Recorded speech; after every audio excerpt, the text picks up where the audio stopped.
Hello. Hello. Hello. So while we've got people coming in, I want to say hello and welcome to everyone that's joining us here today for the local search clinic with one of my favourite people in search, Stefan, who is here with us today. Hello. Before we start, I just need to remind you all that this session is being recorded. So if you don't manage to catch all of it today, or maybe you'll just be watching it at another time, you're going to be able to find it on YouTube as soon as we're finished, and we'll share it on the website and on all of the social channels as well.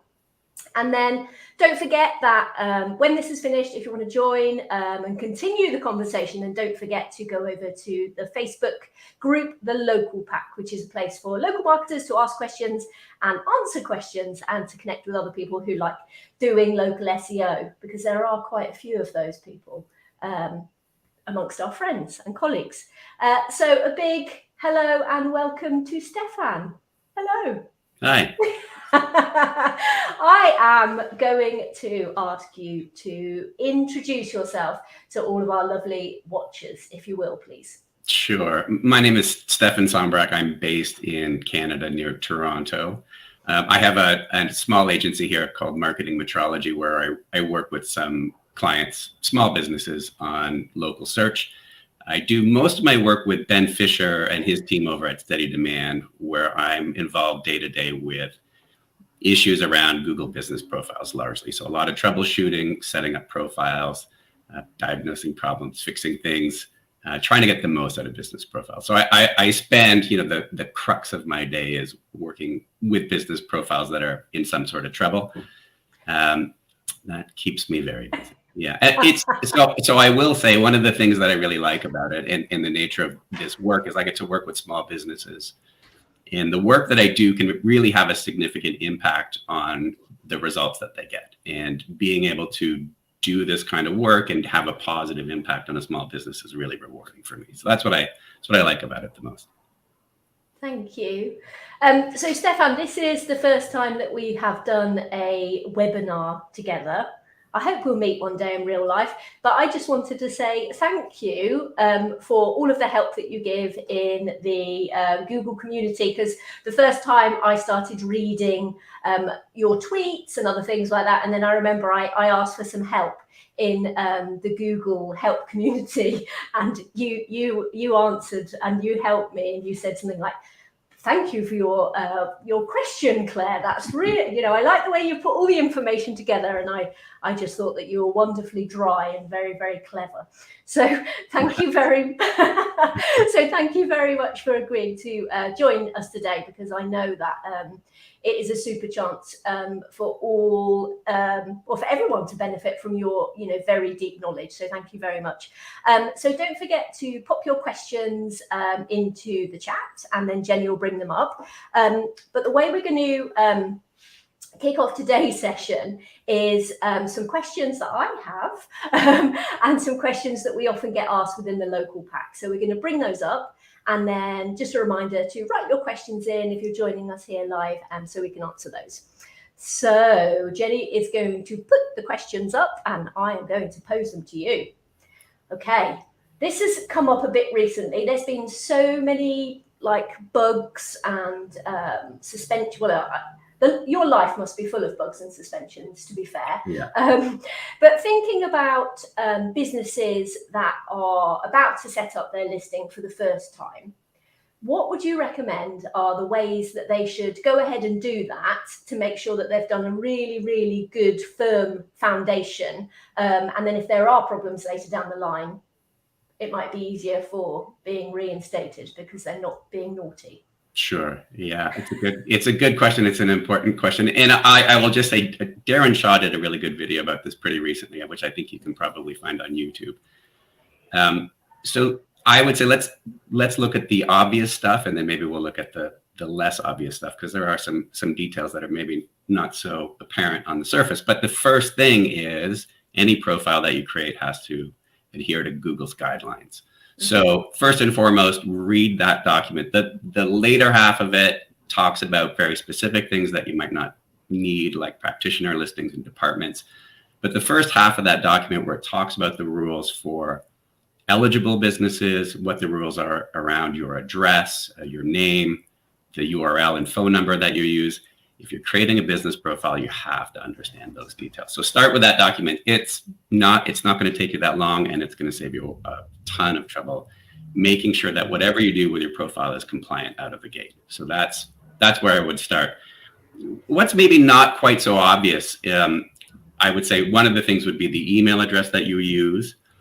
In the document about verifying, and so I will refer to the help documents frequently, there's a ton of information in there. Going through them all will take you a very long time, but you can really uncover some gems. And so in the document about verifying a business profile, it talks about the possibility of getting instantly verified. And it does have a caveat. Something like this doesn't happen very often or rarely, whatever. But the very fact that they address it is a clue, I would say.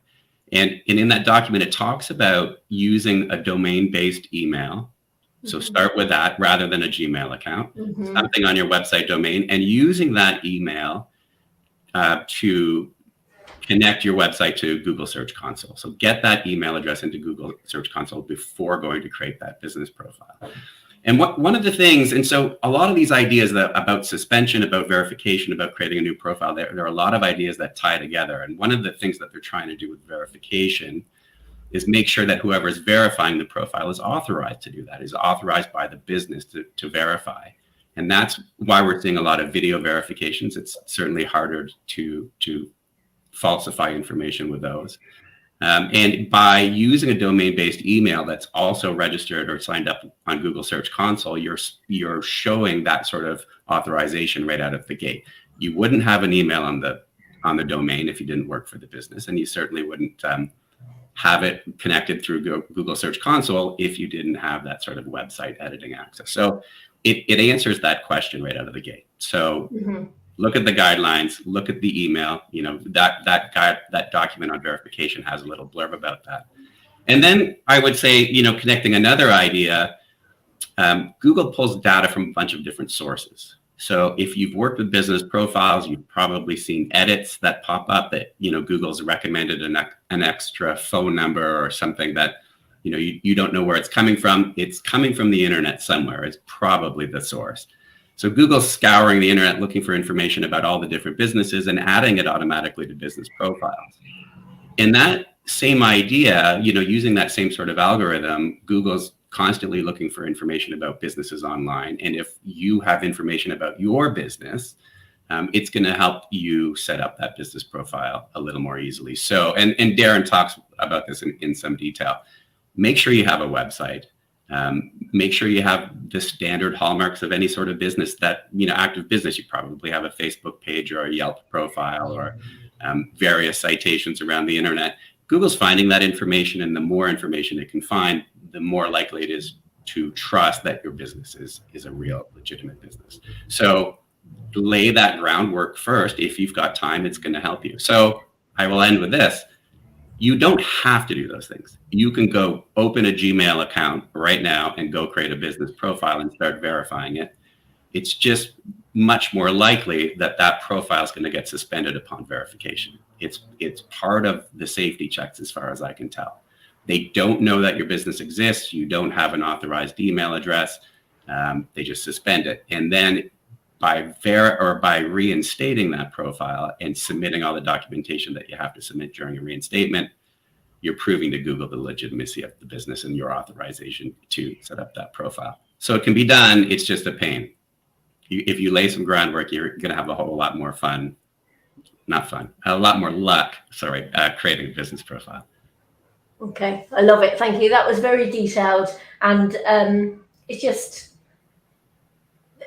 the basics, the foundations of marketing for like a local business. Just get it all done before you smash into trying to add a Google business profile. It's on that note, I would say, and typically if you're starting a new business, there are certain pieces of paperwork you need to put into place, and I would just encourage you to get those things ready, because some of that stuff is public facing information, like if you register with Companies House or you get a LLC through your Secretary of State. Having that public record is of value. Also, when you set up a business, you're likely to have, a utility bill coming to your location. Get those things in place, because those are the documents that Google asks for if you get suspended. Yeah. So even if you have bad luck out of the gate creating that business profile, those documents any business typically has are valuable in getting reinstated.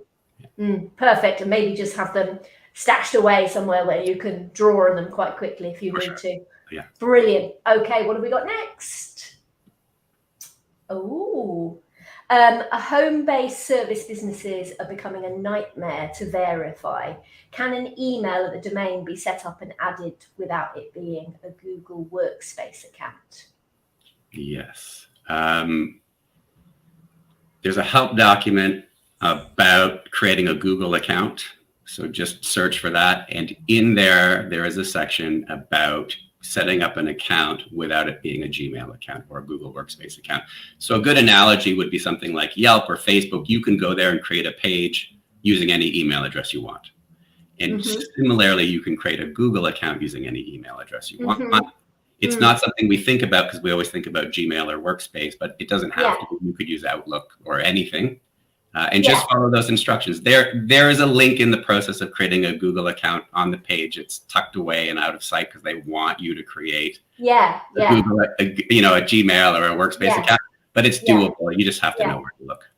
You can. Don't you just do that via your domain name registrar as well? Can't you? If you're after an email on your domain, you can do that in the same place, can't you? You don't have to do it with Workspace or. Right. A lot of them are reselling Workspace as a service, which is, convenient. But if they're offering some email service that's not, a lot of them are offering Office 365 or whatever. Okay. You can take that, any email on your domain, whether it's whether it's a Workspace account or not, you can turn it into a Google account. Okay, yeah, that's a whole other story. How to send and receive additional emails from your non-Workspace account. Maybe we could do a webinar on that one. Have we got another question, please? GMB products versus services. It seems like Google overrides service categories once we finish them. Super frustrating. They will go in and change them. Should we focus on products instead? Yeah. I'm not sure there's an easy answer for that. So I would say this, a lot of businesses have been using products for services. So you see this all the time in the legal space where they might offer, Uber accident attorneys offering a service specifically for victims of Uber accidents. And that's a service, and they'll create a product for it. And the reason they're creating products is because they get good visibility. You can add an image, you can add a blurb, and so on. And they tend to be pretty prominent, whatever surface you're looking at the business profile on. So, you can do that. And as I have not seen cases of those being overwritten by Google yet. It's probably just a matter of time. But yeah, they're more stable, so that's nice. And Colin Nielsen spotted a case where one of those product profiles or product items from a business profile was showing in a product carousel of some sort. So Google is looking at them, not as much as we might like them to, but there's definitely value in creating products. At the same time, there is this frustration with services, but there's evidence now that adding the services Google suggests helps you rank for those services. And so there's certainly value in that. They don't get as prominent a placement on the business profile. They are showing up on the desktop now. They tend to be abused. And so, it'll be a plumber in Toronto or plumber near Toronto or plumbing service in Toronto. So people are listing really what is one service a million times over using slight variations of the keyword to try and match queries better. So they're really not all that well put together right now. And there's a lot of frustration trying to maintain them, but I would argue that it's worth it. As long as you can remove the ones that are not relevant, use the suggested ones that are, it is, as we know today, helping with ranking for those particular services. So it's the never-ending battle with Google, right? They're making changes to your profile pretty frequently. Yeah, you have to stay on top of it is the bottom line. Have you seen any evidence of Google messing less with your services if you're proactively managing them than if you haven't put anything there or even selected? Or do we not know? Oh, that's a great question, and I don't know. I mean, I just find that every once in a while I'll go look at services, and that Google's suggested a million of them. Which is the point of the question. Why are they doing this? And it's so frustrating. Yeah, it's so annoying. Yeah, I only have dealt with the frustration. I don't know if there's a way to temper. All right, okie dokie. Well, maybe you should monitor that and see what happens. Let's have another question, please. When it comes to real estate agents that do not service the territory their office is located, should the GBP represent the office address or switch that off and use service areas?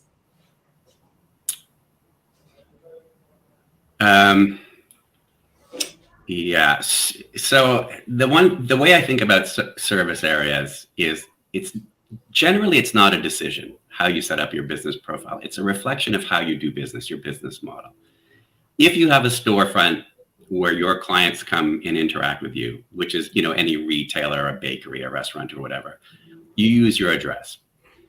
If you're home-based or you're out of a small office with no signage, it's an administrative office and people don't come there, you engage with people out in the field, out in your service area, then you set service areas instead. Really, it's a matter of where you interact with the clients. So in the case of a real estate agent, they probably interact with the clients at an office and within a service area. And so what Google would like you to do is create a hybrid profile in cases like that. And a better example might be something like an appliance store where they have a storefront, you can go in and shop, but then they're also going to service an area by bringing appliances to your home and installing them there. Real estate agents are a little different. Google does treat them differently because an agent can create a profile at the agency where there's an office. Those tend not to show up because there are 100 other agents doing the same thing and they can't all show up on the map pack, so most get filtered out.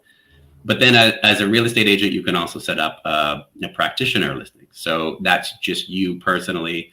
And we see a lot of those based out of a house, but because it's home-based, it does not show an address.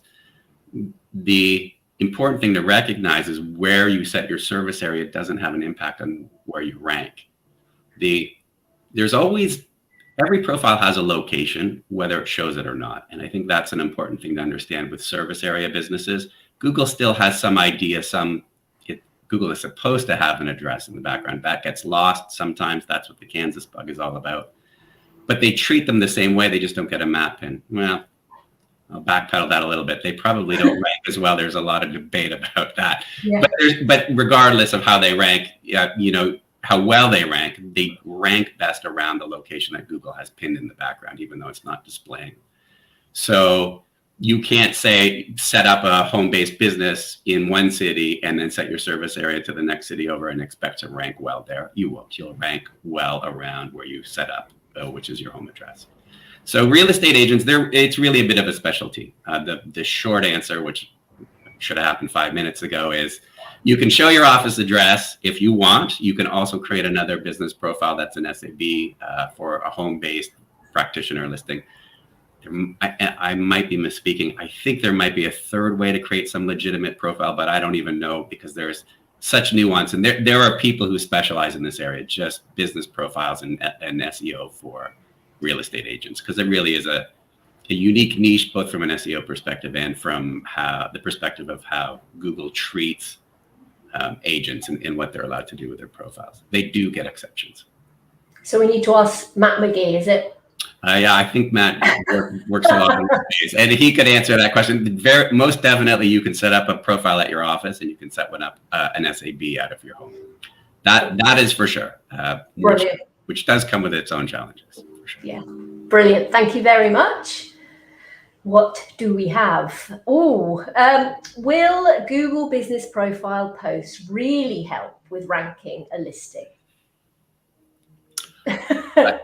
No. Yeah. Well, there's a lot of debate about everything. My answer to this is no. But, I would say quite cleverly, and credit to, I believe the credit goes to Darren Shaw for this, but the local search ranking factors survey historically has always been about ranking factors. And a couple of years ago, Darren introduced this idea that it's also important to address conversion factors. Mm-hmm. And that's real. There's a lot of value in that, I think, thinking about what's going to help you rank versus what's going to help you get a click or a lead, because that's important as well, right? So maybe you're not ranking first for some term, but your profile presents more in a more friendly way, a more appealing way to whoever's searching, and you're the one who gets the call. There's an argument to be made that by being in that situation and getting those clicks, that's a signal to Google that maybe they should rank you higher. And there is some evidence that getting those clicks does in turn lead to a better ranking. But whether or not that's true, getting the click is what's important, and posts can certainly help with that. One of the things that they do is give you a place for justification. So if you're not familiar with what a justification is, anyone who has searched for something and seen a map pack has probably also seen a little snippet underneath within a listing saying, their website mentions this thing that you just searched for, or, they provide this service. Those are justifications, and they really do help your profile. They help your profile stand out, but more importantly, they also align with what the query was. So it really makes your profile more appealing to that searcher and that query that they just made. Those justifications can come from a post. And so I haven't seen one. Have you seen one? I have seen one. They're certainly not common. If you want to test it, what you can do is find a business. Yeah, no, I've done that. Yeah, I can't see them. I can't trigger it anymore. Oh, really? I haven't done it in a while, but I certainly have looked at posts for some whatever. In this particular case, it was like an aluminum roll-up garage door. So I was searching for somebody to provide aluminum roll-up garage doors, and I saw justification. Oh, okay. I'd love to see if anyone's got an example of a post justification in the wild. I'd love to see it, because I can't see them anymore. So I've had to. Maybe it has changed. Maybe they're not using that anymore, but they certainly were using them for justifications. For sure. I'm just thinking they're focusing more on the stuff that it seems like something gets to ultimate spam. It's like, well, let's not pull in posts anymore. Let's only do websites, reviews, and they've got something in store. And they do services as well, don't they? Yeah, I'm of the mind that in general, if something's easy to spam, Google's not going to use it as a ranking signal, because people are just going to try and game the system. And posts would certainly fall into that category, right? I would say very least best practice is, if you're writing about something in particular, product, service, whatever it is, you're writing it for an audience that you believe is looking for that thing. They're searching for that thing. And I would just try to get those keywords up front. So if they're searching for, service X, there's a post about service X right there. So yeah, brilliant. It is short content, right? So yeah, and it totally makes sense. Just to carry on from that question, who's these secret bing bongs going on here? Let me turn that off. Can you give us maybe 3 or 4 sort of top tips for best practices for posts? Probably not. I don't spend a lot of time in posts, to be perfectly honest, but I would say with any element, you want a good visual component.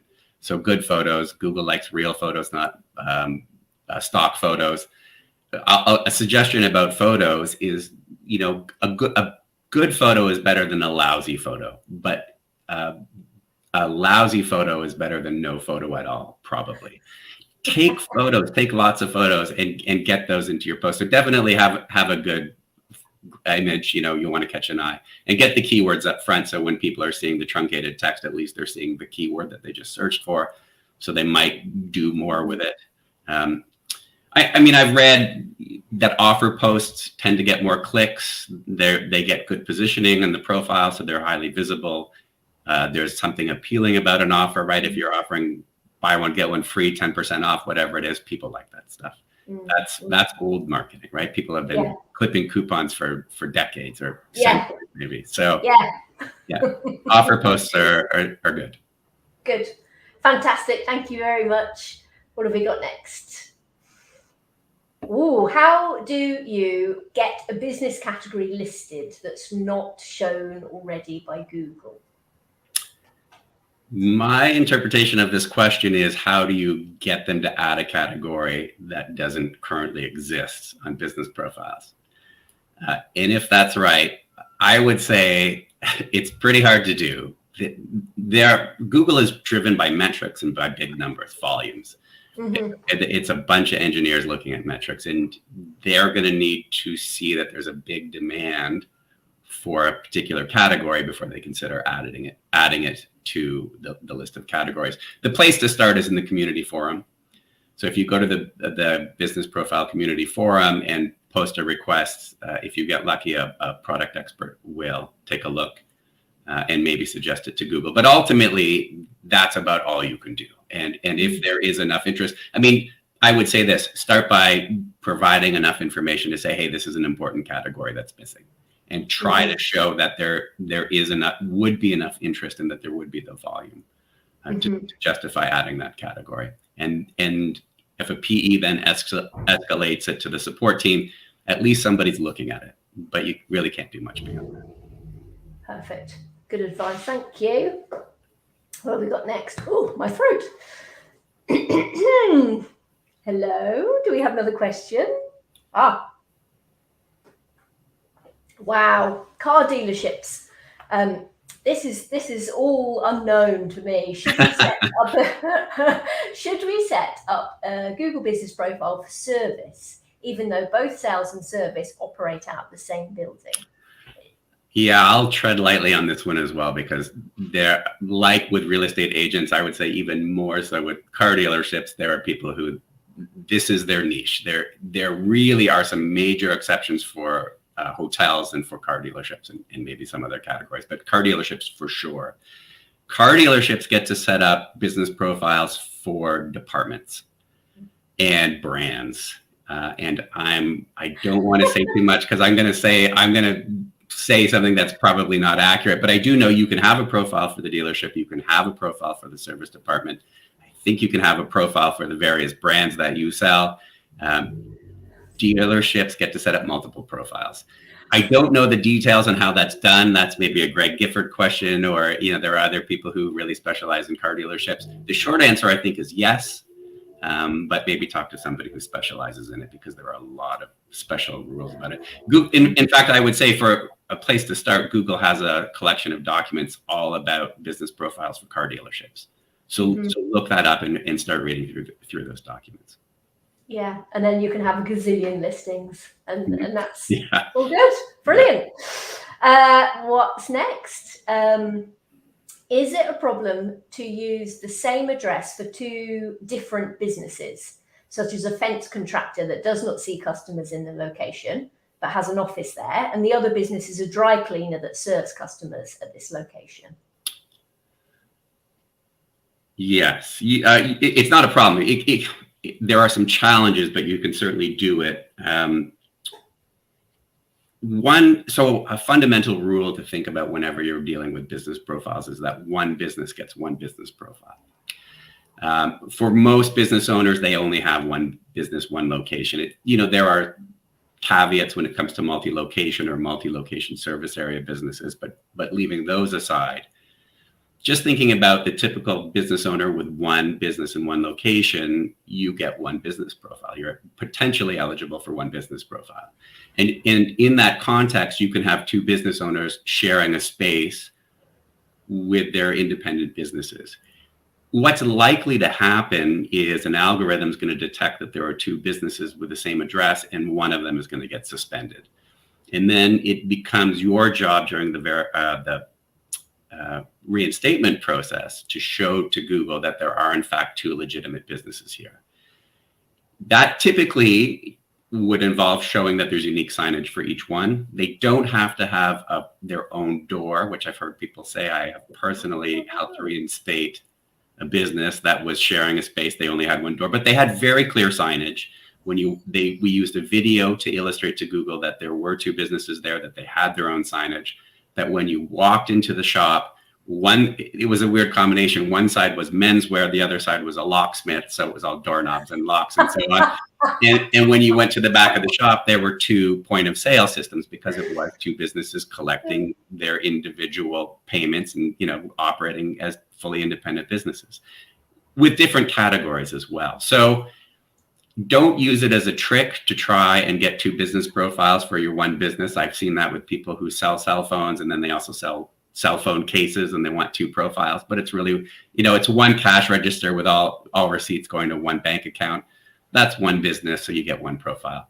In this case, it's a little bit different, I think, because you've got, arguably a service area business with this fencing company.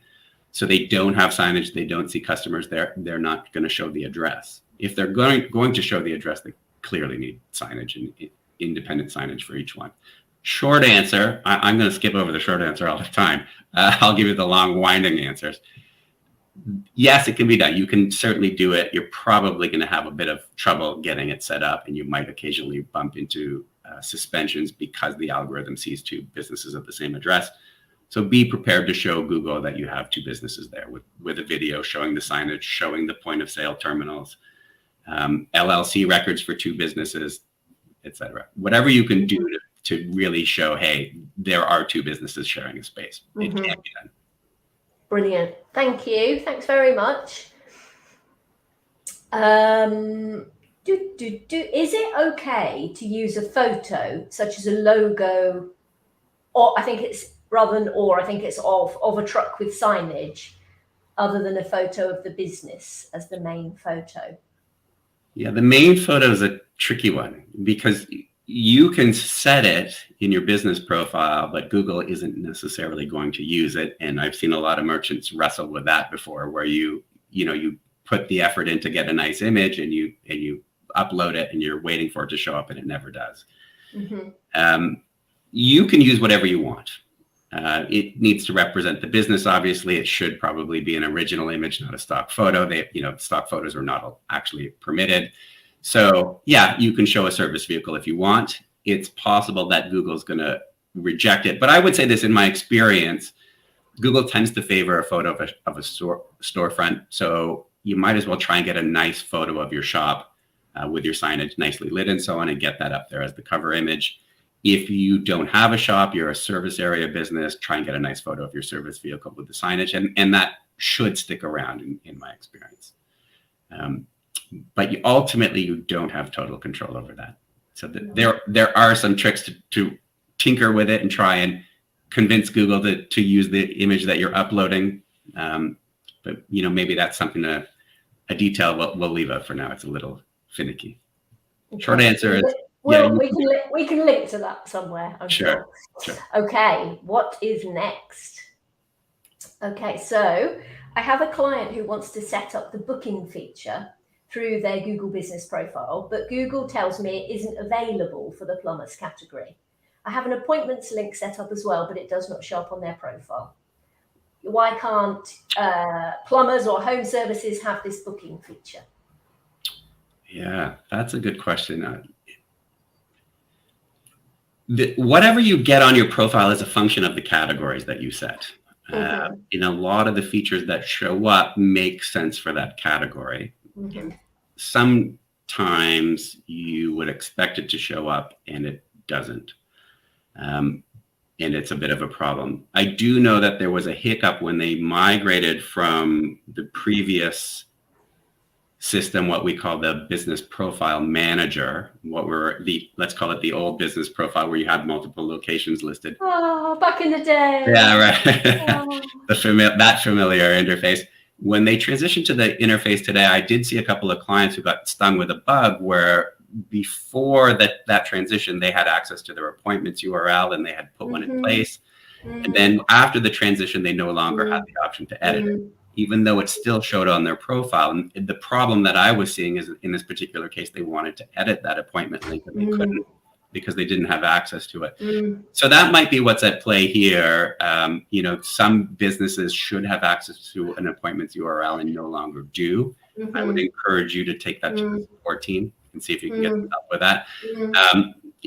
There are some booking features that are specific to restaurants and other categories. I'm not all that familiar with those, and I'm not sure if that's what the question is asking about. But I think, maybe. I mean, if you're thinking of reserve with Google, Andre, unfortunately, it hasn't been rolled out to the service providers that you would have thought it might have been. So it's just dining, beauty, fitness, and it says activities on the website, but I've never seen it added to any of my activity clients. So And I wonder why your appointment link is showing in, you know, you're adding the appointment link, but it's not actually showing in their profile. So I wonder why that is. I don't know. Anything like this where you're not sure about, I would say take it to the support team. The support team, I think, is very good at dealing with common problems. They don't deal well with one-off problems. And go to the support team. If they let you down, then take it to the community forum. But the first step should always be the support team, because whoever picks up your thread in the community forum is going to ask for the case ID from the support thread to make sure that you took that first step. There we are. Perfect. It sounds like you've already got a support number potentially from if you're having a problem with this. So, okay, good luck. Let us know what happens, Andre. We're interested to know your progress. What do we have next? So Jeff asks, any best practices for multi-location restaurants? Because it sounds like Jeff is doing very well, opening a second location and probably 10 more in the next year. Yeah, so I can't speak specifically to restaurants. Somebody who's in that space might have some restaurant specific tips, but just about multi-location businesses in general. One of the things you might find is if you've had a profile for a while for your first location, and then you open another location nearby, if you run a search for your business name, you might just get a one box or the knowledge panel for your first location. Mm-hmm. Which I think is pretty common in the early days. And that happens when Google knows about your first profile and trusts it. And there's lots of information about that location on the internet. And this new one shows up and Google doesn't rank it all that well, doesn't give it much visibility because there isn't as much, it's not as prominent online. And what you need to do with a multi-location business is make sure that you do the same sort of activities for all your locations. So if you build out a handful of business directory listings or citations for your first location, you should do the same for your second location. Typically, best practice for multi-locations is to have a location page on your website for each one as well, and that gives you an opportunity to put location-specific information, just about that one location on that page, and build out content about that location. What makes it different? Which can be a challenge, especially as you start scaling into, dozens of locations for a restaurant chain. But you can see that, one of the things I like to do is look at the way the big brands are handling their multi-location setups. I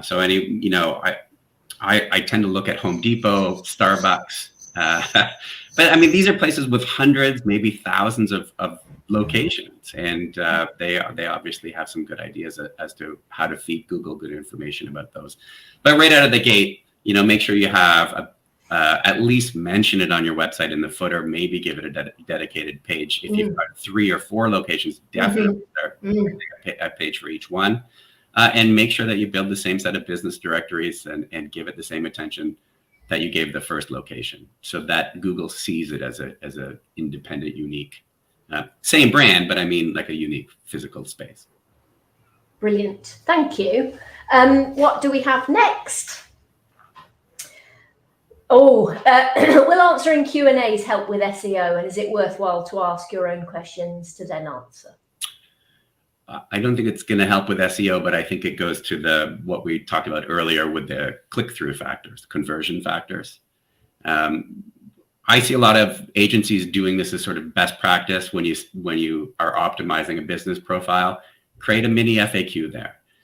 Just give potential customers information right then and there, as much as they need, so that you get their attention and win that lead, right? Get that click.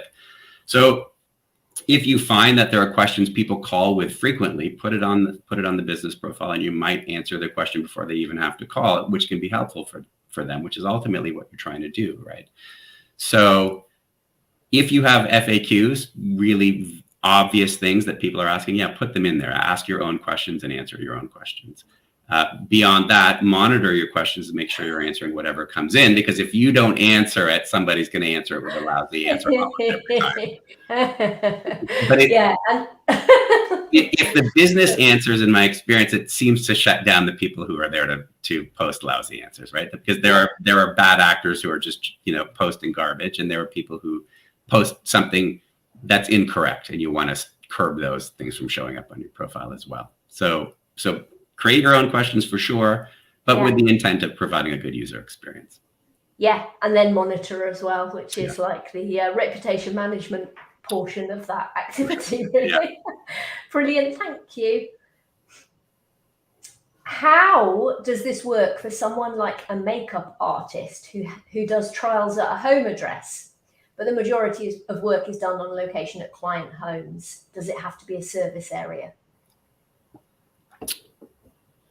So the big factor, the single most important factor when you are setting up a profile to show an address, you're telling Google that you meet your clients at that address, and you have to have signage. If you get suspended, one of the key elements of getting reinstated is showing Google that you have signage. So you can absolutely set up a home-based business. You have to have permanent signage. So there's a key word there, is permanent as well. You can't stake a banner into your lawn and call it a sign. It's a sign, sure, but it's not permanent, and Google won't accept it. I have seen this done by a number of businesses. A good example would be a therapist who had an office in the back of his house. He had a parking area, he had a separate door, and he mounted a really nice plaque beside it. It was really quite nice.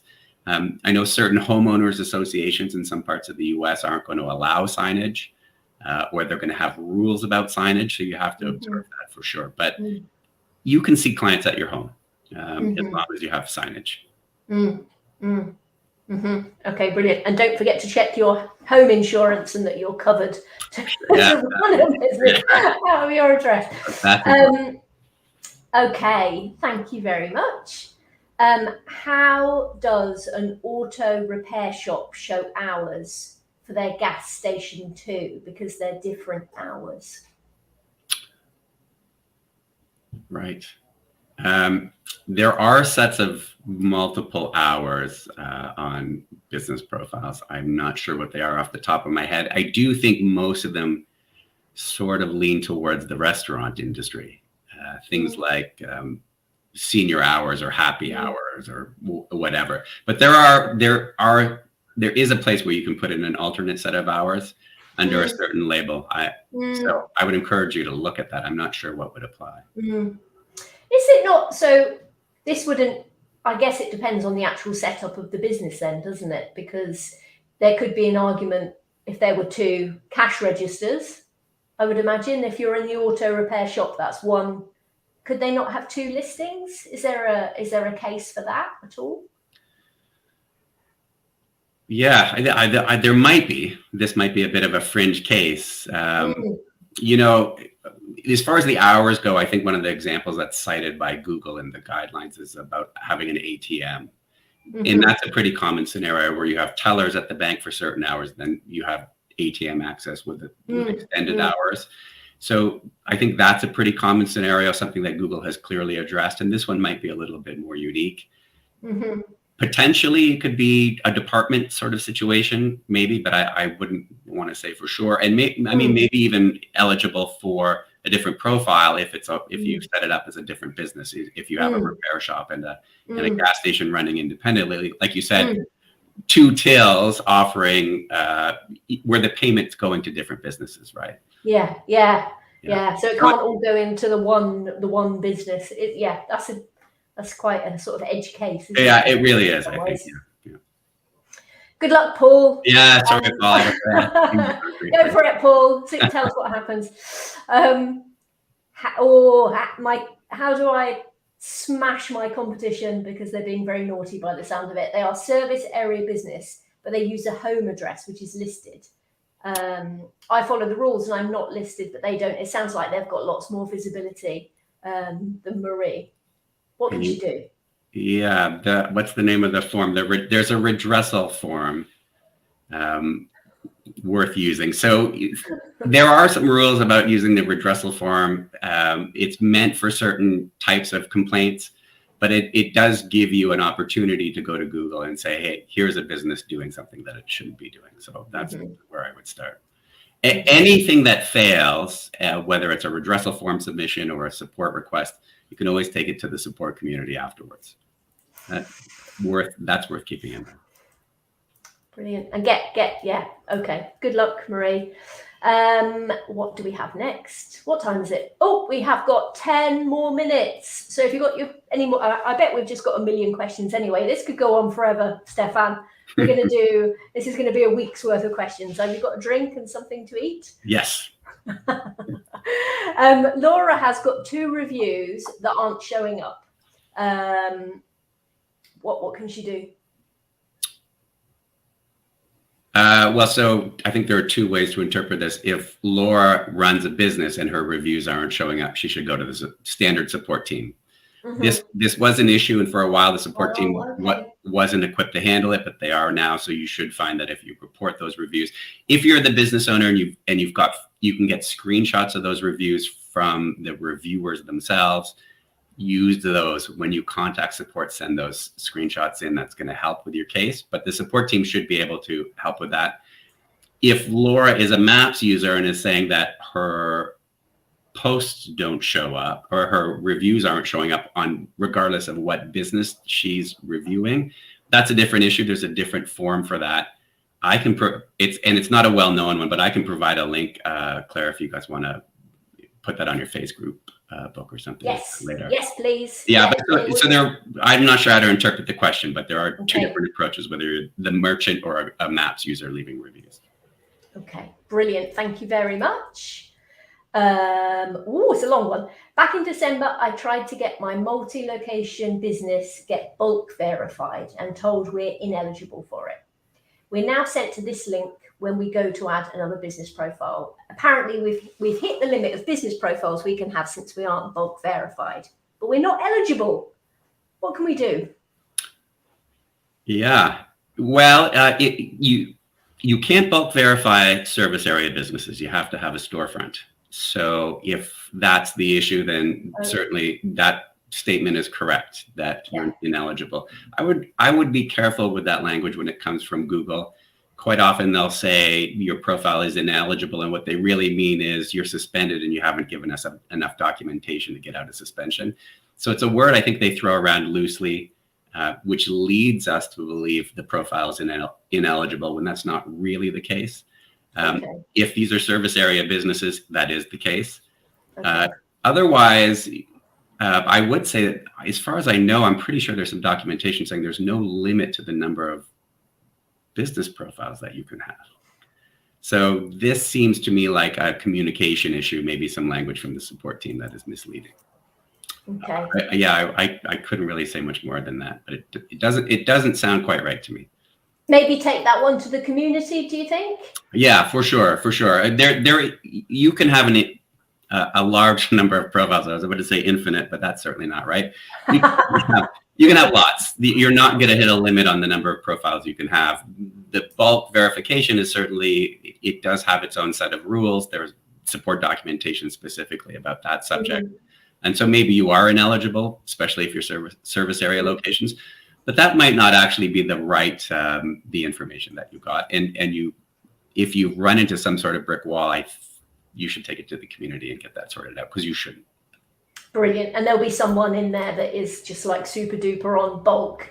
Yes. Yeah. There's lots of people in there. So yeah. That's right. There are lots of different elements to business profiles, and there are people who have their niche, right? So there are people who know lots about bulk verification. Yeah, for sure. So take it there, Doug, and then someone will help you in there. What do we have next? A client with multiple locations, and they're having a hard time ranking them for a specific location. Should we create a Geo-page and link to it instead of the home page to help rankings? Is there a correlation with the website and the Google business profile? Yeah, for sure. The content on the landing page that a profile points to is critical. It can have a huge impact on visibility. So local visibility, Google has one document on rankings. It's pretty vague, but it does mention 3 elements, and they are how relevant a business is to a query, how far it is from the search or the distance, and how prominent it is online. And relevance is something that you can really control. That's important. So if you create what you're calling a geo page and you put all sorts of information about that location on that geo page, that gives you the opportunity to show Google that that profile is relevant to certain queries. Whatever you talk about there, whatever services or products or features that that location has on that page, that content on that page, that's going to help Google say, hey, this business, based on what I'm seeing on this page, is relevant for all of these different types of queries. It's going to help you rank for different things, build the relevance. And so it's one of the areas where you can really control how Google sees your business as being relevant to different searches. So, so those geo pages, you know, there's no hard and fast rule, but you'll hear a lot of people in local search say, once you have, say, 3 or 4 locations, it's time to start building geo pages or locate. Yeah, brilliant. Thank you very much. What have we got here? What is your take on recent ranking and tracking being volatile? Because they're seeing constant and extreme fluctuations. Yeah. You know, I don't have anything really concrete to say other than there's a lot of turmoil with Google these days.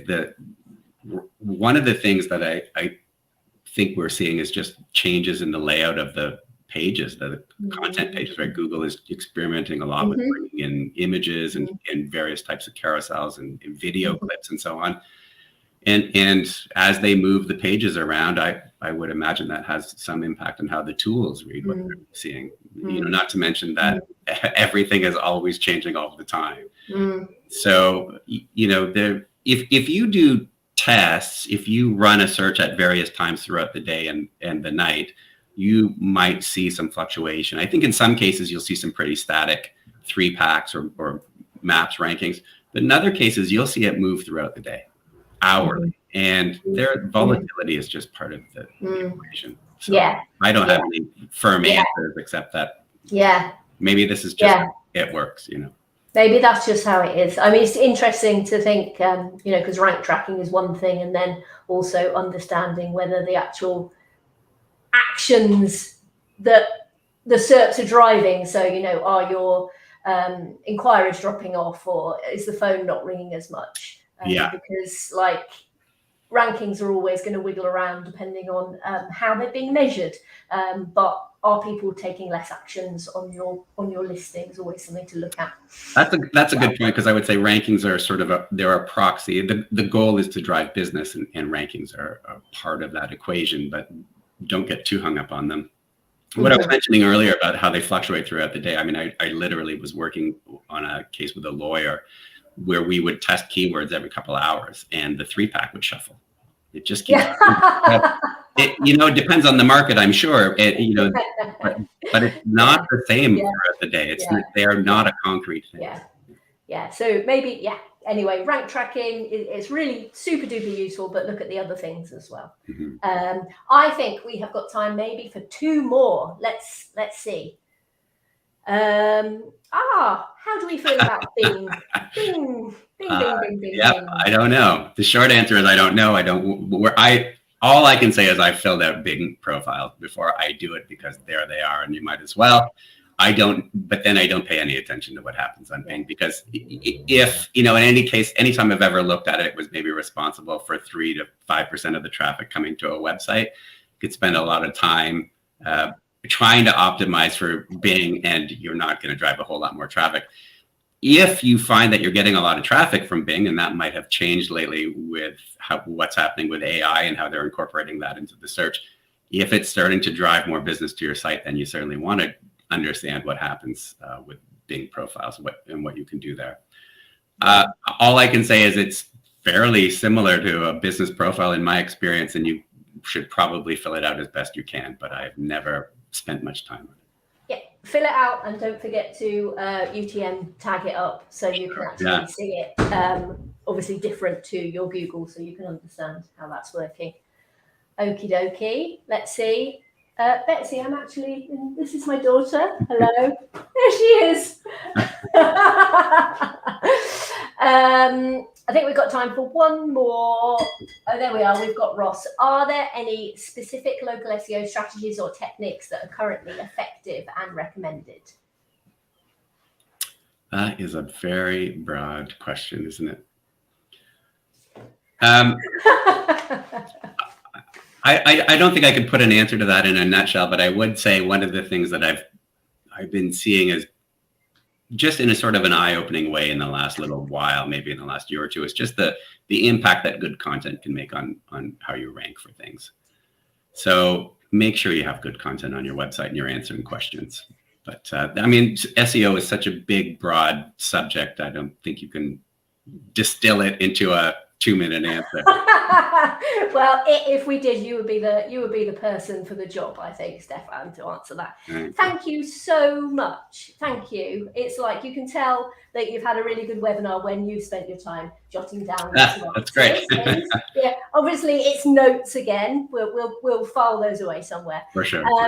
Thank you so much for all of your time today. It was really nice. So just thank you if you joined us. Obviously, thank you for coming along. It's going to be live on the YouTube channel pretty much straight away. Follow Stefan because he is a fountain of knowledge. You're on Twitter, aren't you? I think it was the slide. Yeah, the slide before. There you are. And then if you want to learn any more about local SEO, go along to the Bright Local Academy because we've got lots of free courses on there from lots of people. And don't forget to sign up to the newsletter, which is the digest of lots of information, all the things that are happening in the local SEO world, and also details of all of the webinars. A gazillion thank yous to everyone that came along today. And thank you very, very, very much, Stefan. Betsy, did you want to say goodbye, seeing as you are here hiding under the desk? Come and have a little wave. There she is. Thanks, everyone. Thanks so much, Claire. Thank you.